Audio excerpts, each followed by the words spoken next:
Muito bem, vamos mergulhar de cabeça nisso. Chegou o momento de iniciar mais uma jornada super profunda de exploração teológica. O nosso grande objetivo hoje é descobrir conceitos que vão muito além da superfície, sabe? Vamos construir uma compreensão bem mais rica sobre o que realmente acontece no mundo espiritual e, claro, no coração humano. Olá! Este é o vídeo resumo da aula 04 do curso bíblico ministerial da Igreja Cristã River de Caçador, SC, elaborado pelo professor Dani Fernando. Este material foi preparado como um guia de estudo e revisão para nossos alunos. E olha, a base de tudo que a gente vai explorar aqui se apoia justamente na grande narrativa das Escrituras. Sabe, eu tenho uma dúvida bem prática para começar tudo isso, e acho que é a dúvida de muita gente que está nos acompanhando. Afinal, a oração é só uma maneira de pedir coisas quando a gente precisa? Tipo uma linha de emergência cósmica? Ou será que é algo maior, o próprio fôlego de vida da nossa jornada espiritual? Essa é uma pergunta excelente, e a resposta pode ser visualizada de um jeito perfeito. No pensamento bíblico, a oração é como uma ponte viva, que está sendo desenhada a todo momento. Ela conecta o Eretz, que representa a terra, o nosso reino físico, ao Shamaim, que são os céus, o reino espiritual. É literalmente a nossa linha vital, aquele fôlego que interliga esses dois mundos, que de outra forma ficariam totalmente isolados. Então não é só sobre pedir, é sobre conectar. Uau! Então a oração não é só um monólogo ou tipo uma lista de compras que a gente entrega para Deus? Exatamente! E o que é realmente fascinante é olhar para o termo hebraico original para orar. Litpalel é um verbo reflexivo. Imagina a ilustração de um espelho, refletindo uma luz muito, muito intensa direto para dentro da alma. Orar é agir sobre si mesmo. É aquele momento de intimidade profunda, onde a gente permite que a luz de Deus examine os nossos próprios pensamentos, as nossas intenções ocultas e o nosso próprio coração, revelando o que precisa ser alinhado. Entendi.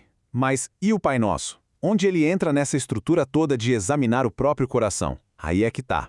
O Pai Nosso nunca foi criado para ser uma fórmula mágica, sabe?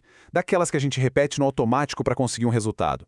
No grego usa-se a palavra hautos, que sugere um modelo, uma espécie de planta arquitetônica para guiar a nossa mente.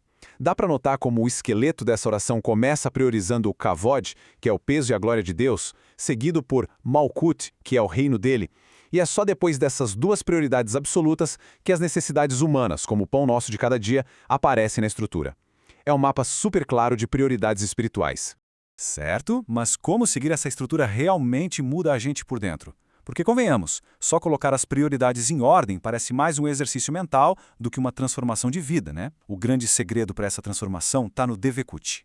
O significado dessa palavra hebraica é colar, anexar, apegar-se intimamente. A oração verdadeira muda o nosso interior justamente porque funciona como uma verdadeira cola espiritual. Ela une física e espiritualmente a nossa vontade humana, que muitas vezes está fragmentada, à vontade divina. Ela vai fundindo os propósitos até que eles passem a bater exatamente no mesmo ritmo. Bom, se isso traz tanta unidade interior e cola os nossos propósitos aos propósitos de Deus, por que a nossa luta moderna contra a ansiedade e contra essas mentes tão divididas continua sendo tão pesada no dia a dia? Parece que, na prática, a teoria acaba perdendo para a pressão da rotina.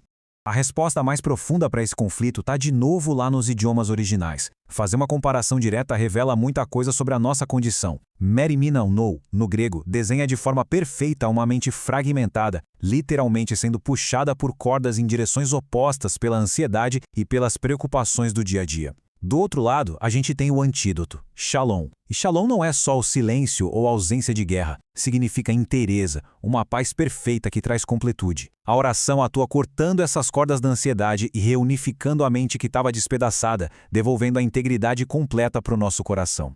Nossa, faz todo sentido enxergar isso de forma tão visual. Mas, trazendo para nossa realidade, num mundo cheio de listas de tarefas que não acabam nunca, prazos apertados, distrações para todo lado, como a gente encontra o tempo necessário para fazer essa cola espiritual acontecer?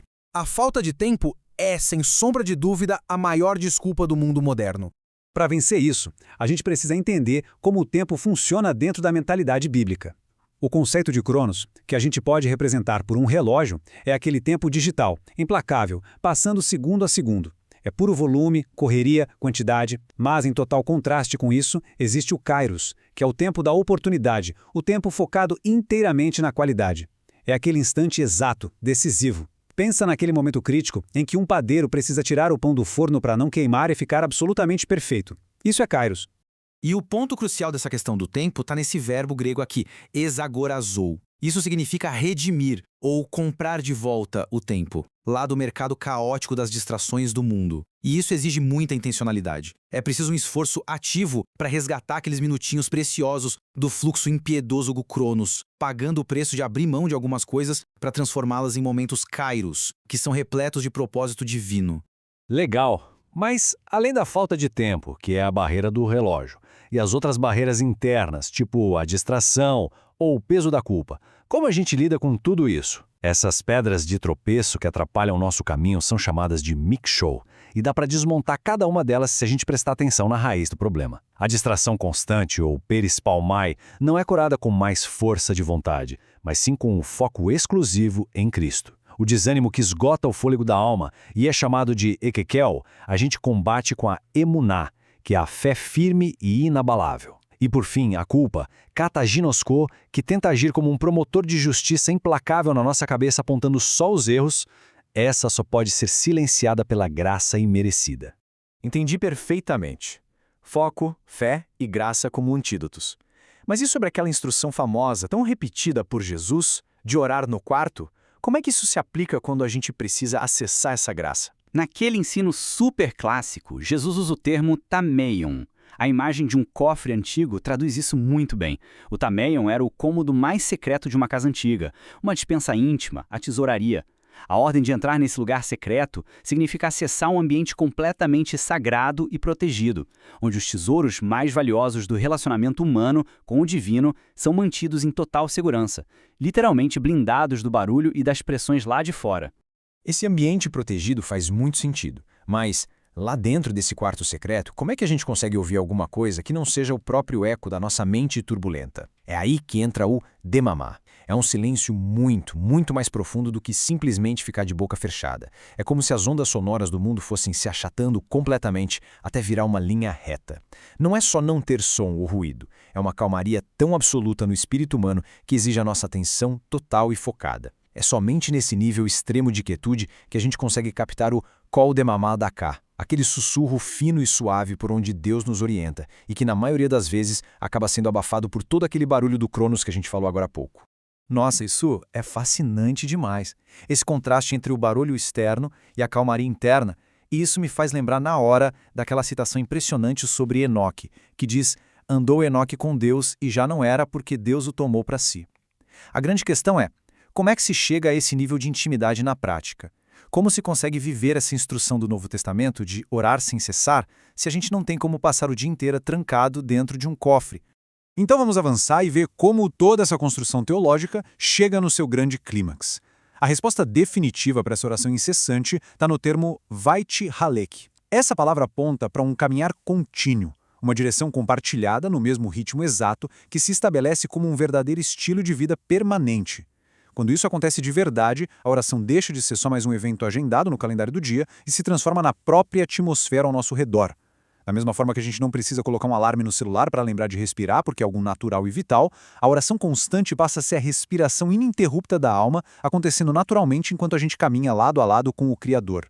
Isso de fato tira a teologia lá do papel e eleva tudo para um nível incrivelmente prático para a nossa rotina diária, não é verdade? Sem a menor dúvida, a grande intenção de explorar essas raízes tão antigas é justamente transformar a nossa prática de hoje. E com tudo que a gente construiu sobre esses conceitos, a pergunta poderosa que permanece e que deve ficar ecoando na mente de cada um que nos acompanha ao desligar a tela é exatamente esta. A oração continuará sendo apenas mais uma tarefa exaustiva na lista de afazeres diários do mundo do Cronos, ou finalmente se tornará o próprio fôlego, o verdadeiro kairos, que sustenta cada passo e cada decisão da nossa jornada.